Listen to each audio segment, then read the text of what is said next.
So Dana Coverstone has been getting a lot of attention since his prophecy video went viral and has now over 2 million views.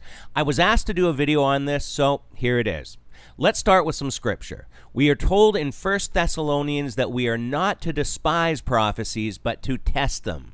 And that's all we'll do today. I looked at Dana's Assemblies of God site, and his church is called Living Word Ministries. I also listened to some of his other online teachings and have to say that he comes across as a humble guy. He doesn't call himself a prophet, he's not boastful about anything, and he admits he could be wrong and is willing to be called out if by December what he believes the Lord has shown him does not come to pass. I'll leave the full link to his video below, but we're just going to do a quick review here today. He starts by saying that he had a dream in December and that by March there were going to be protests, marches, and lineups in front of hospitals, and that's what did actually happen. He also is specific that from September to November, things are going to get really crazy. He talks about vultures, money being sucked up from the banks like a vacuum, more protests and buildings burning, and the U.S. Mint saying that it no longer makes coins, that he sees Russian and Chinese troops on the ground in America. He also says that he keeps hearing, brace yourself. So, could these things happen? We'll just have to wait and see. He does make a good point that in the Old Testament, prophets often warned of bad things that were going to occur, and this was to prepare God's people for it.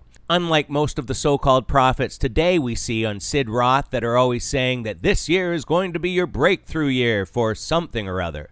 One thing I think is important to consider, though, is that he seems to be fully committed on keeping up with world news. And I'm very interested in the news around the world. I read 40 newspapers a day from all around the world. I keep up with news in other parts of the nations better sometimes than I hear here because it's hard to know who to trust. But I get news from all over the world, all around the world, from both liberal and conservative sources. I'm very well read. I'm very understanding of how nations work.